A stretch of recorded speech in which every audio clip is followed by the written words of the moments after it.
नमस्कार, एमपी दिन भर देख रहे हैं आप। आपके साथ मैं हूं ललित प्रजापति। शुरुआत करेंगे चंद्रयान से जुड़ी बड़ी खबर के साथ, यानी चांद से खबर आई है। चंद्रयान 3 को लेकर एक बड़ा अपडेट आपको देते हैं। चांद पर प्रज्ञान रोवर ने अपना काम पूरा कर लिया है। प्रज्ञान को चांद पर सुरक्षित पार्क कर दिया गया है। चांद पर स्लीप मोड में उसे सेट किया गया है। रोवर को APXS और LIBS पेलोड को ऑफ कर दिया गया है। पेलोड का डाटा लैंडर के जरिए पृथ्वी पर ट्रांसमिट किया जा रहा है। रोवर की बैटरी अभी फुल चार्ज है।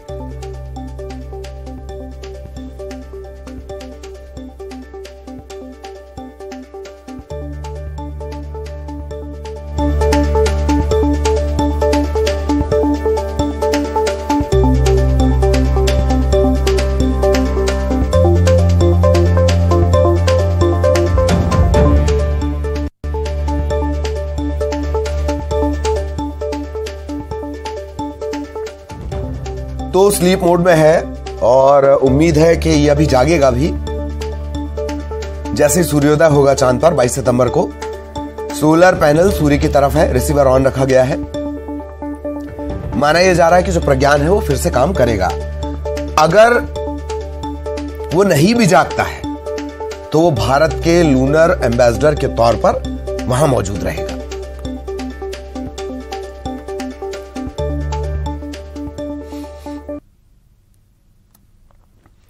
बड़ी खबर छतरपुर से सरेराह सरपंच पति की पिटाई का मामला सामने आया। आदिवासी महिला सरपंच के पति को पीटा गया है। सरपंच पति की पिटाई का वीडियो सामने आया है। सिविल लाइन थाना इलाके की घटना है। गांव के ही दबंगों ने पिटाई की है। सरपंच पति को जबरन अपनी बाइक पर बिठाकर ये ले गए। सिविल लाइन थाना पुलिस ने मामला दर्ज कर लिया है। घटना के बाद से आरोपी फरार हैं।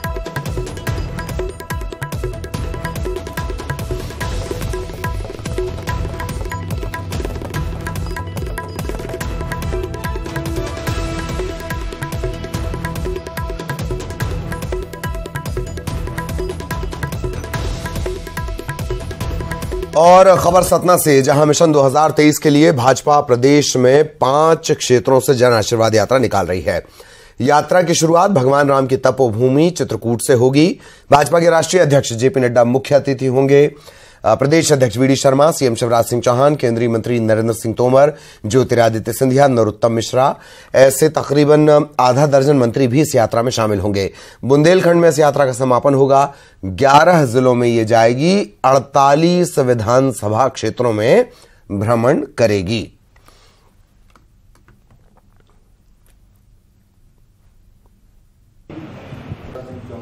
मध्य प्रदेश भारतीय जनता पार्टी ने जन आशीर्वाद यात्रा प्रदेश के 5 प्रमुख स्थानों से प्रारंभ करने जा रही है। कल उसकी शुरुआत चित्रकूट विधानसभा क्षेत्र के मजगमा मिर्चकुरिन गांव से, जो भगवान राम की तपोभूमि है, वहां से शुरू हो रही है। और उसको शुरुआत करने के लिए हमारे भारतीय जनता पार्टी के राष्ट्रीय अध्यक्ष आदरणीय श्री जगत प्रकाश नड्डा जी आ रहे हैं। हमारे मध्य प्रदेश के जो केंद्रीय सरकार में मंत्री हैं वो सभी आ रहे हैं। हमारे माननीय मुख्यमंत्री जी आ रहे हैं। प्रदेश में चुनाव की तैयारियां तेज हैं। इसी सिलसिले में भाजपा इंदौर संभाग की यात्रा खंडवा से आशीर्वाद यात्रा निकालने जा रही है। इसकी अगुवाई केंद्रीय मंत्री नितिन गडकरी करने वाले हैं। 6 सितंबर को यह यात्रा शुरू होगी। भीड़ जुटाने पर पूरा फोकस है। खंडवा पहुंचे IDA अध्यक्ष और भाजपा नेता जयपाल चावड़ा ने कमलनाथ पर हमला भी बोला। यह भी कहा कि इनके दिमाग में पाप भरा है।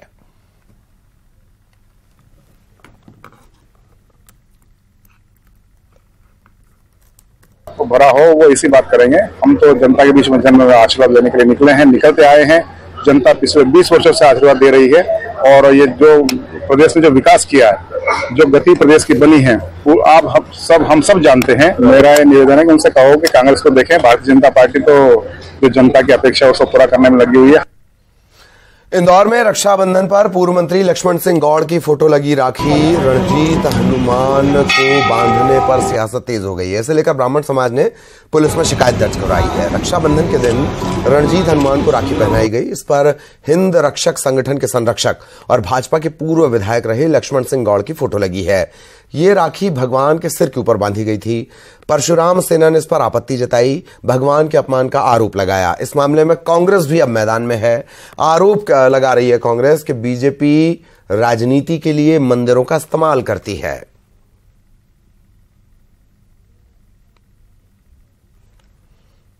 हनुमान के मंदिर पर 30 तारीख को रक्षाबंधन के अवसर पर एक राखी भेंट करी गई हिंद रक्षक संगठन द्वारा, और वो राखी के अंदर उन्होंने स्वर्गीय लक्ष्मण सिंह गौड़ की फोटो दोनों साइड लगा रखे थे। और भगवान के ऊपर अगर किसी मृतक व्यक्ति का फोटो ऊपर माथे पे बांधना कहीं से न्याय उचित नहीं है, उससे हमारी धार्मिक भावना आहत हुई है। भारतीय जनता पार्टी ने हिंदू मंदिरों को अपनी राजनीतिक रोटियां सेकने का अखाड़ा बना रखा। इसी तारतम्य में भारतीय जनता पार्टी के अतिवादी संगठनों ने हनुमान जी की मूर्ति के ऊपर एक राखी भेंट करी, इसमें उनके पूर्व मंत्री का फोटो उनके सिर पर बांध दिया गया। निश्चित रूप से निंदनीय है। अगर आपको राखी अर्पण करना तो वही शुभ चिन्ह स्वस्तिक हुआ, ओम हुआ या श्री भगवान राम का फोटो हो तो भी मान्य होगा, लेकिन अगर किसी अपने भारतीय जनता पार्टी के नेता का फोटो आप हनुमान जी पर बांधते हैं, निश्चित रूप से निंदनीय और हिंदू धर्म को आहत करने वाली बात है। अगली खबर हरदा से। जिले में अल्प वर्षा के चलते सूखे की स्थिति बन रही है। इससे निपटने के लिए पूजा पाठ किया गया है। प्रदेश के कृषि मंत्री हैं कमल पटेल। इंद्रदेव से वर्षा की प्रार्थना उन्होंने की। गुप्तेश्वर मंदिर पहुंचे। भगवान शिव का पारजन्य अभिषेक भी उन्होंने किया है। कमल पटेल ने आदित्य L1 के सफल प्रक्षेपण पर शुभकामनाएं भी दी और यह भी कहा कि सरकार संकट के समय किसानों के साथ खड़ी है। हरदा सहित संपूर्ण प्रदेश में इंद्र देवता की कृपा हो, बारिश हो, ताकि हमारे किसानों की खरीफ की सोयाबीन की फसल और बाकी फसल भी बच सके, धान, और इसलिए अच्छी वर्षा करे इंद्र देवता। इसलिए हमने पर्जन्य अभिषेक किया है गुप्तेश्वर भगवान पे। खबर मालवा से, जहां कम वर्षा के चलते कांग्रेस के विधायक विपिन वानखेड़े ने आगर विधानसभा क्षेत्र को सूखाग्रस्त घोषित करने की मांग की है। विधायक ने सीएम से ये मांग की है। राहत राशि और बीमा राशि देने की मांग की गई है। विधायक ने सीएम को पत्र लिखकर खरीफ की फसल की स्थिति से अवगत कराया है।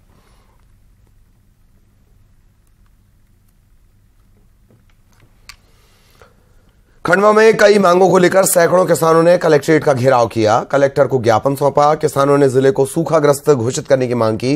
बिजली सप्लाई दुरुस्त करने, नहर से पानी छोड़ने और प्याज की रुकी हुई राशि दिए जाने की मांग की। आपको बता दें कि जिले में कम बारिश के चलते किसानों की फसलें खराब हो रही हैं।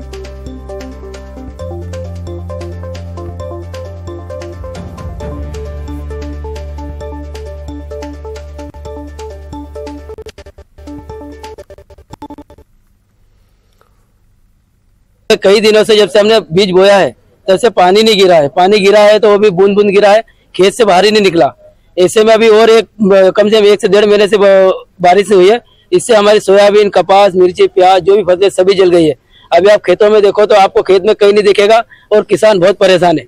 आज हम सरकार को जगाने आए हैं, प्रशासन को जगाने और चेतावनी देने आए हैं कि जिले को जल्द से जल्द सूखा घोषित करे। देख रहे हैं कि फसलों की स्थितियां क्या है। सोयाबीन की फसल पूर्ण रूप से खराब हो गई है। इसलिए हम शासन से यही मांग करते हैं कि बिना देरी किए खंडवा जिले को सूखा घोषित करें और जो किसानों का जो सूखा घोषित करने के संबंध में, चूंकि इसमें राज्य सरकार को कार्रवाई करना है, तो जो इनका ज्ञापन है उसको हम राज्य सरकार को, माननीय मुख्यमंत्री जी को प्रेषित कर देंगे। बाकी बिंदुओं के संबंध में जिले स्तर से कार्रवाई करना है। उसमें जो भी संबंधित अधिकारियों से शासन के निर्देशों के परिपालन में उनसे चर्चा की जाकर जो भी उचित कार्रवाई होगी, किसानों के हित में कार्रवाई होगी, वो की जाएगी। इधर रतलाम में सोयाबीन की फसल बर्बादी की कगार पर पहुंच गई है। बारिश न होने के चलते सोयाबीन की फसलों की ग्रोथ रुकी हुई है। किसान परेशान है। सोयाबीन की फसलों को अंतिम दिनों में सिंचाई की ज्यादा जरूरत होती है। 25 दिनों से बारिश न होने के चलते सोयाबीन की फसलें कई जगहों पर 100% तक खराब हो चुकी हैं। जिन इलाकों में मिट्टी की मात्रा अधिक है वहां 50% फसलें अभी जीवित हैं।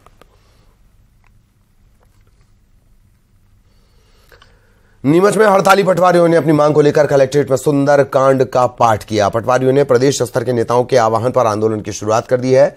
इसका सीधा असर राजस्व से जुड़े कार्यों पर पड़ रहा है। इसके अलावा किसानों को खाद बीज और ब्लॉक स्तर के काम में भी परेशानी हो रही है। इस आंदोलन के चलते प्रदेश भर के 4000 से ज्यादा पटवारी कलम बंद हड़ताल पर हैं। पटवारियों की प्रमुख मांग में वेतन की बढ़ोतरी, भत्ता और पदोन्नति है।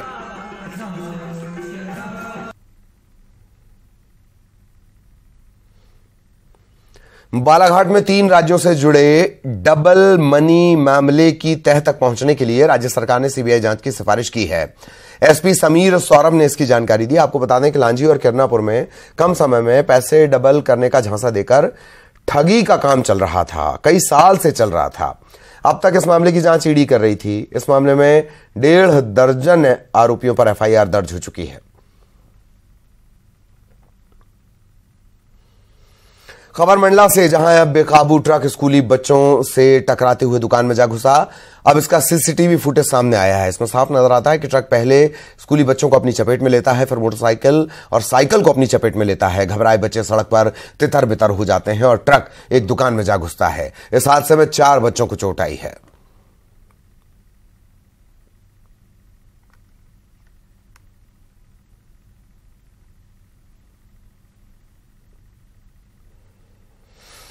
नीमच में कत्ल की गुत्थी सुलझाने का दावा करने वाली पुलिस पर तथ्य छिपाने के आरोप लगे हैं। इस मामले में आजाद समाज पार्टी और मेघवाल समाज पीड़ित के साथ लामबंद हुआ है। अंबेडकर चौराहे से एसपी ऑफिस तक रैली निकाली गई, ज्ञापन सौंपा गया। मेघवाल समाज के अध्यक्ष विनोद मेघवाल का कहना है कि अगर पुलिस निष्पक्ष जांच नहीं करेगी तो शहर में चक्का जाम होगा। पूरे मामले पर सिटी एसपी फूल सिंह परस्ते का कहना है कि जांच अभी जारी है। इस दौरान जो भी तथ्य निकल कर आएंगे उसके मुताबिक कार्रवाई की जाएगी।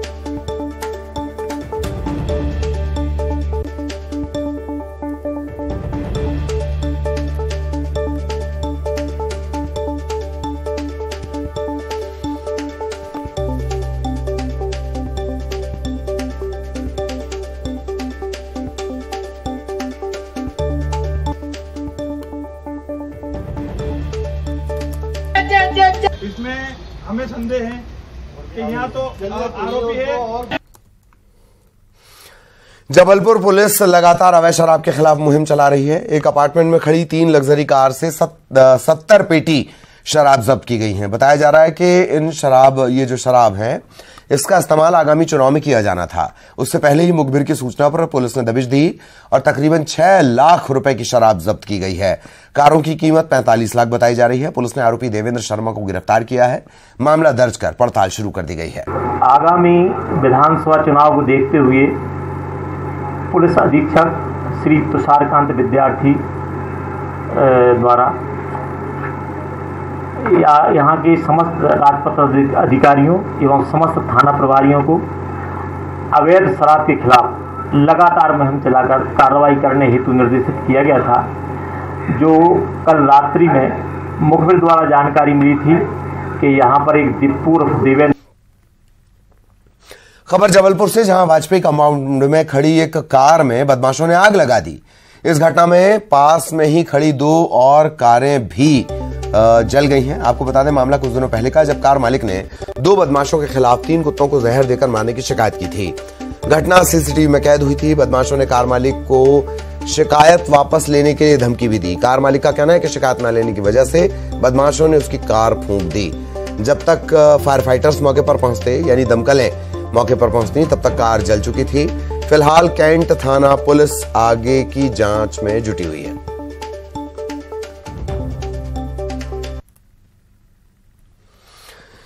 सतना में एक झोला छाप डॉक्टर पर महिला की जान लेने का आरोप लगा है। मामला जिला अस्पताल के पास का है, जहां मेडिकल स्टोर में चल रहे अवैध क्लिनिक की एक महिला डॉक्टर पर गलत इंजेक्शन देने का आरोप है। आरोप है कि बुखार से पीड़ित महिला को इस कथित महिला डॉक्टर ने इंजेक्शन लगाया और इसके बाद उसकी मौत हुई। परिजनों ने जमकर हंगामा किया। पुलिस मौके पर पहुंची, मामला दर्ज किया गया।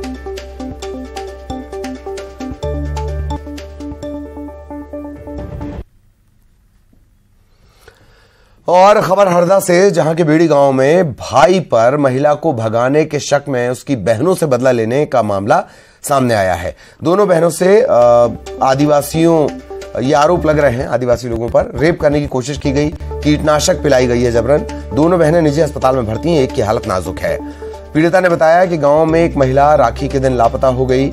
महिला के परिवार के लोगों को उनके भाई पर शक था। इसी का बदला लेने के लिए लोगों ने मारपीट की, जहर पिलाने की कोशिश की। पुलिस ने मामला दर्ज कर लिया है, पड़ताल शुरू कर दी गई है। कल रात को हमारे यहाँ अचानक आदिवासी लोग आए और उनका कुछ लड़की भैया के साथ कुछ चक्कर था, तो उनकी लड़की गायब हो गई। तो उन्होंने हम पर बदला के लिए हमसे ज़बरदस्ती करने की कोशिश की और इसी दौरान उन्होंने हम पर दवाई छीटी और हमारे साथ जो भी हमारे पास सामान थे वो भी छीन लिया। हमारा जब वो होता क्या, वो उनने आया था, सब पे थे, मतलब कॉलोनी में 50-60 आदमी लोग थे। वो उनने कहा हमला कर दिया हमारे ऊपर और के बच्चियों को तुम पकड़ने दौड़े थे, दवा वो पिलवाई उनने। फिर उनको हमने छोड़ा वगैरह, जब तक मतलब जवान आ गया था पुलिस, तो उससे वो थोड़ा शांत हो गया था। और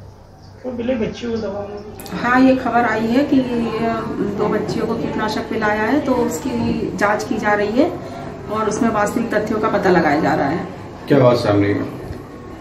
अभी तो यही पता लगा है कि अभी ये इन्वेस्टिगेशन का विषय है और जैसे ही पता लगेगा हम आपको बताते हैं। देवास की सिल्वर कॉलोनी में शहर काजी और अन्य लोगों में हुए विवाद के मामले में औद्योगिक थाना पुलिस ने काजी पर धारा 307 25 आर्म्स एक्ट एट्रोसिटी एक्ट की धारा बढ़ा दी है। देवास एसपी संपत उपाध्याय ने बताया कि सीसीटीवी के आधार पर धारा 307 बढ़ाई गई है। वीडियो में हथियार नजर आ रहे हैं। इसके बाद आर्म्स एक्ट की धारा जोड़ी गई है। आपको बता दें 2 दिन पहले यह विवाद हुआ, मामला गर्मा गया और सोशल मीडिया पर इस काजी का वीडियो भी वायरल हुआ था। इधर बुरहानपुर में मीनाक्षी नाम की एक किन्नर ने कुछ युवकों से प्रताड़ित होकर ताप्ती नदी के पुल से छलांग लगा दी। मीनाक्षी आत्महत्या करना चाहती थी। स्थानीय लोग ने मीनाक्षी की जान बचा ली। किन्नर ने कुछ युवकों पर आरोप लगाया कि युवक उनसे पैसों की मांग करते हैं, ब्लेड मारकर मारपीट भी करते हैं। युवकों ने उसे आत्महत्या के लिए मजबूर किया था।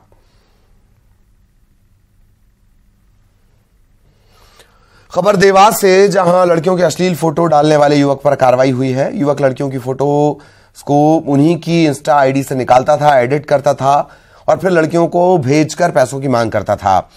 पैसे देने से इनकार करने पर वायरल करने की धमकी दिया करता था। अब जिला दंडाधिकारी ने एनएसए के तहत 19 साल के आरोपी अभिषेक को 1 साल की सजा सुनाई है। इधर रतलाम से खबर है, जहां 2 सगे भाइयों की शिप्रा नदी में डूबने से मौत हो गई। 12 वर्षीय बालिका को डूबने से बचाने के दौरान दोनों की जान चली गई।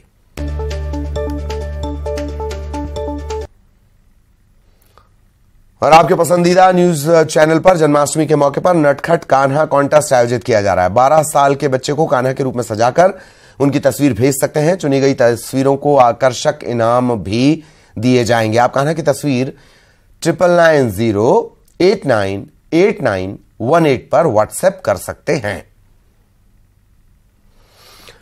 सीए की परीक्षा को देश की बेहद कठिन परीक्षाओं में गिना जाता है। ऐसे में इस परीक्षा का बच्चों पर दबाव भी रहता है, लेकिन प्रदेश की एक बेटी ने इतिहास रच दिया। इतना ही नहीं, गिनीज बुक ऑफ रिकॉर्ड में इस बेटी का नाम दर्ज किया गया है।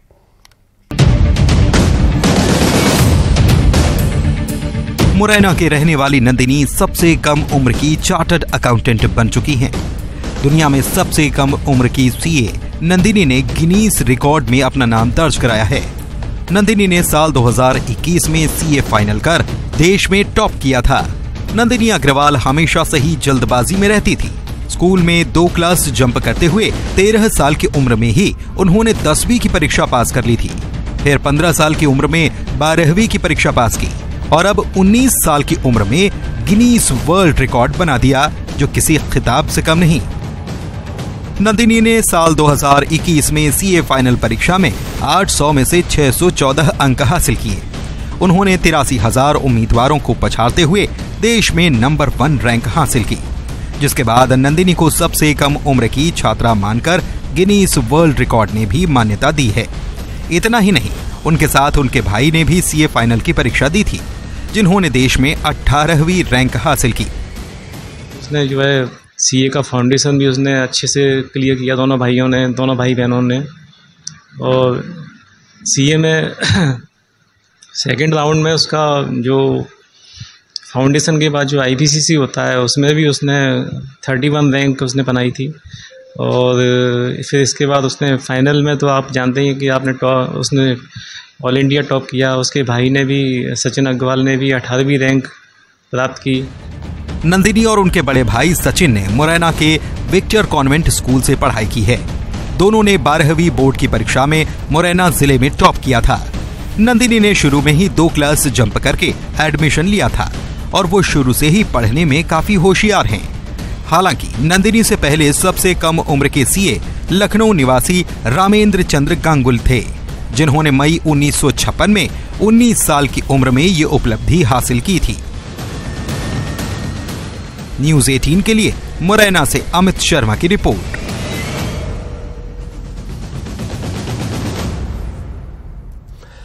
और अब आखिर में चलते चलते जान लीजिए, इसरो भारत का पहला सोलर मिशन आदित्य L1 4 चरण सफलतापूर्वक पूरे करके निर्धारित कक्षा में पहुंच चुका है और भारत के लिए एक बार फिर से ये गौरव का पल है। पृथ्वी से निकलने के बाद आदित्य यान L1 पॉइंट तक 15 लाख किलोमीटर की यात्रा तय करेगा और इसमें उसे लगेंगे तकरीबन 4 महीने।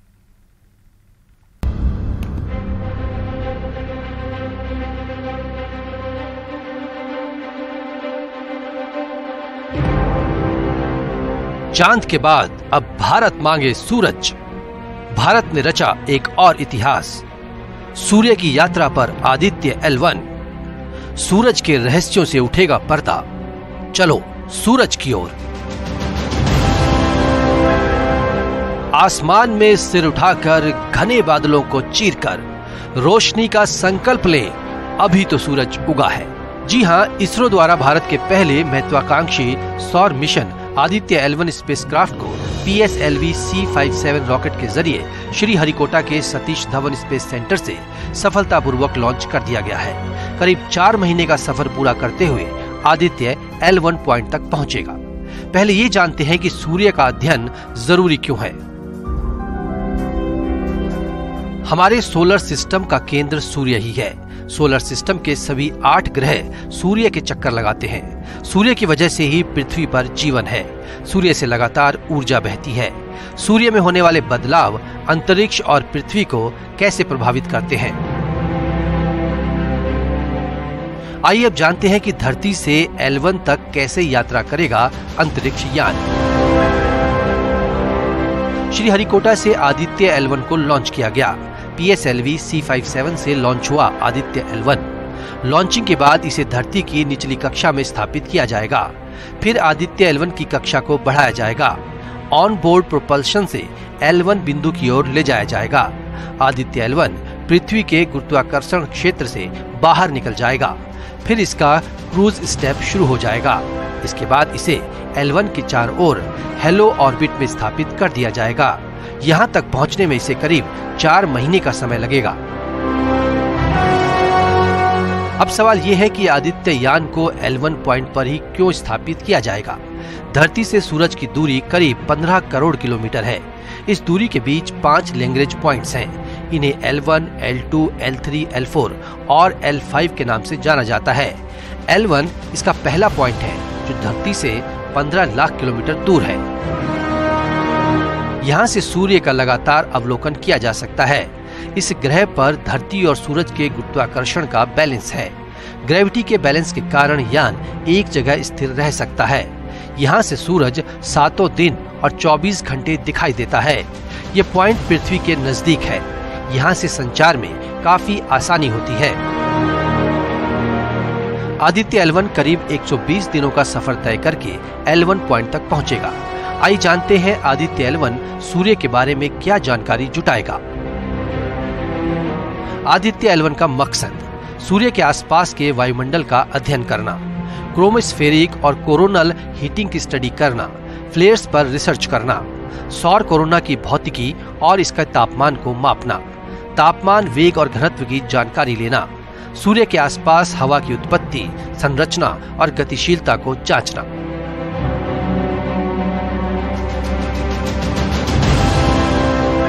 आदित्य L1 पर ऑन बोर्ड कुल 7 पेलोड्स हैं। इनमें से 4 रिमोट सेंसिंग पेलोड्स हैं और 3 इन सिटू पेलोड्स हैं। सूरज इतना विशाल है कि इसमें 13 लाख पृथ्वी समा जाए। ये इतना गर्म है कि 1 लाख करोड़ परमाणु बम के विस्फोट से निकली ऊर्जा भी फीकी पड़ जाए। वैज्ञानिकों के अनुमान के मुताबिक सूरज 460 करोड़ साल का हो चुका है। इसके अगले 1000 करोड़ साल तक बने रहने की संभावना है। आदित्य L1 सूरज के इन्हीं रहस्यों को खोजने में मदद करेगा। Bureau report, news 18।